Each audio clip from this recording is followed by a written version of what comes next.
자기 자신을 구할 수 있는 유일한 방법, 그것은 남을 구하려고 애쓰는 것이다. 그날 새벽빛이 어떠했는지 이제서야 기억이 난다. 도대체 언제까지 잉크나 뒤집어 쓴 채 종이나 씹고 있을 셈인가? 우리 민족 수천이 저 카프카스에서 위험에 처해 있네. 나와 함께 가서 민족을 구하세. 고통이란 기껏해야 한 번의 꿈에 불과하고 삶은 비극에 불과하다는 듯이 나는 그들의 호소를 가만히 듣고만 있었다. 나는 그들이 만든 연극 무대에 오르는 일은 유치한 바보나 하는 일이라 생각했다. 자릿개나 책벌레, 작은 이별에서 아주 큰 이별로. 순간 미래의 장막 안을 살짝 엿본 듯한 기분이었다. 만약 그때 내가 뭔가를 짐작할 수 있었다면 우리의 이별은 전혀 다르게 이루어졌을까? 그가 떠난 빈자리, 불행이 가득 나를 채웠다. 행동하지 않는 지식인.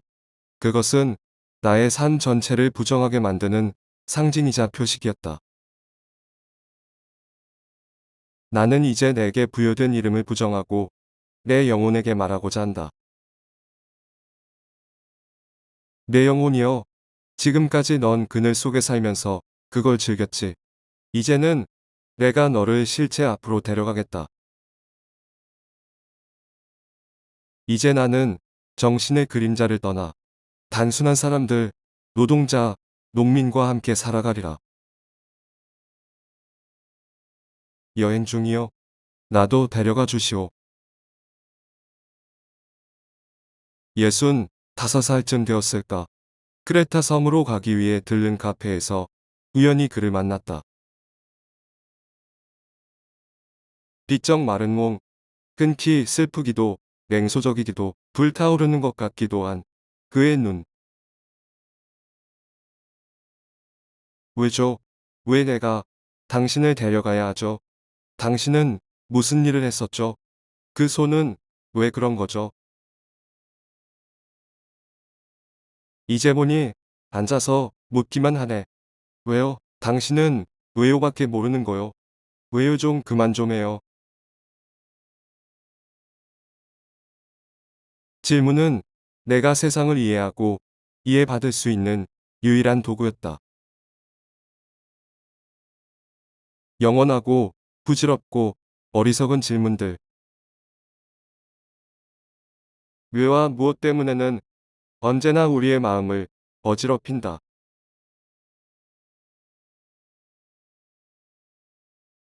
그러나 나는 세상을 향한 왜를 멈출 수가 없었다. 조르바, 당신은 세상에 무엇을 믿나요? 나는 아무것도 안 믿어요. 도대체 몇 번이나 말해야 알겠어요. 나는 조르바를 제외하곤 아무도 안 믿어요.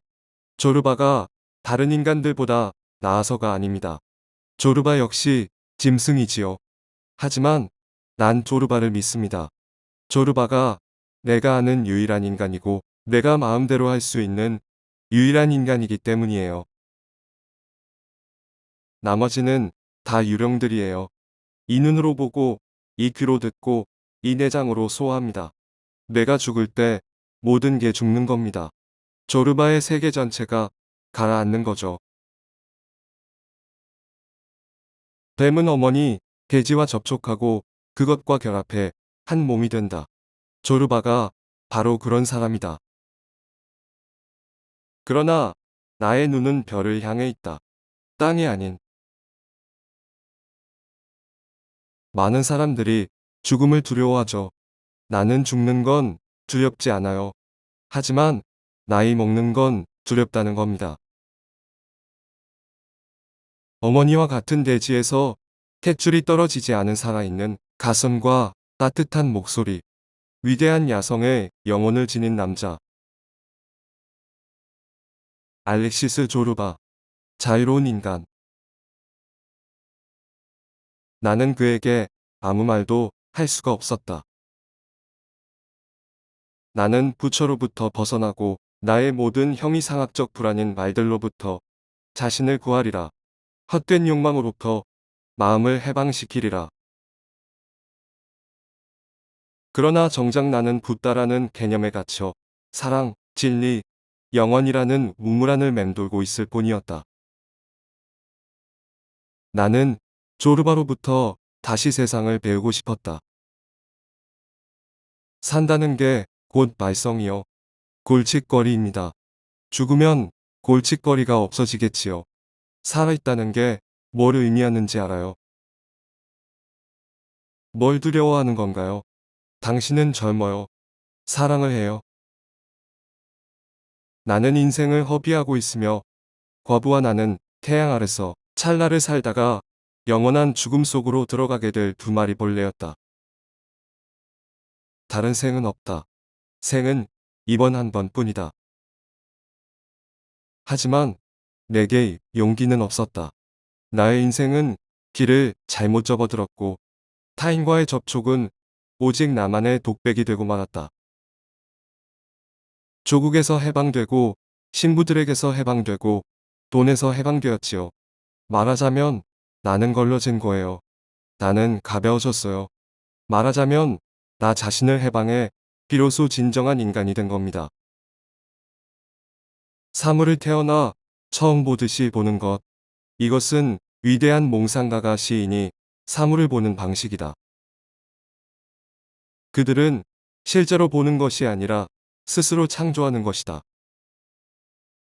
조르바는 이성의 왜곡된 간섭을 받지 않은 채 대지로 살고 물로 살고 동물로 살고 신으로 살았다. 조르바는 체제와 교육, 사랑, 희망, 조국의 모든 가치를 벗어 던지고 온몸으로 춤을 추며 삶의 기쁨과 슬픔을 표현하는 살아있는 인간 그 자체였다. 나는 내 오감과 육신을 완벽하게 단련하여 그것이 즐기고 이해하게 하리라. 나는 내 영혼을 육신으로 채워 마침내 내 안에서 함께 사는 이 두 적을 화해시키리라.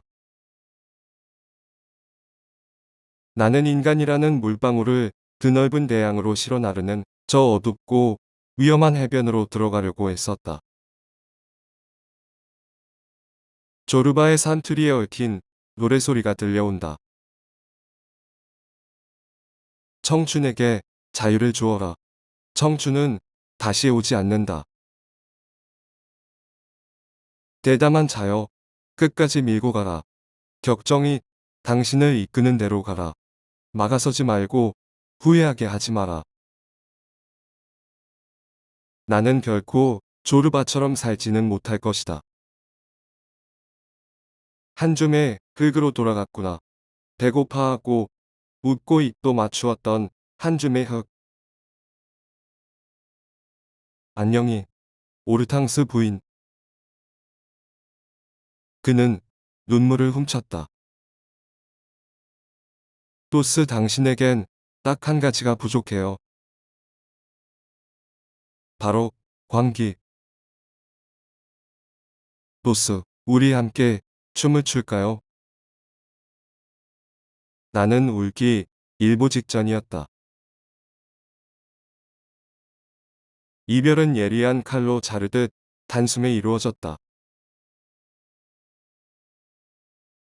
나는 미래의 장막을 통해 엿보았던 친구의 죽음을 확실히 예감할 수 있었다. 난 늘 자네와 함께 있었지만 자네는 날 잊어버렸지. 자네는 날 떠나야겠다는 생각을 했어. 달빛도 눈 쌓인 나무도 이승에서의 삶도 아름답고 멋지지. 하지만 날 잊지는 말게. 나의 희안과 나누는 대화 나로 하여금 죽음에 익숙해지도록 만들어주는 대화였다. 나는 자네의 몸에 감탄했다네. 가파른 오솔길을 걸어가는 두 사람 같은 자네의 가벼움에 마치 새벽의 잠에서 깨어 걸어가는 두 친구 같았다네. 그것은 미완성의 시. 죽음은 정신을 아찔하게 만드는 향수처럼 이따금 우리 삶으로 순식간에 퍼져나간다. 죽음의 맛은 여러 날 동안 내 입술에 남아 죽음을 친숙한 현실로 받아들이게 만들고 있었다. 고독과 깊은 침묵 속에서 육체가 잠을 자는 동안 스스로 깨끗하고 가볍다고 느껴더는 영혼을 방해하지 않을 때 더욱 그렇다. 바로 그때 일순간의 삶과 죽음의 경계선이 투명해지면서 저 너머에 땅 밑에 무엇이 있는지 볼 수 있다.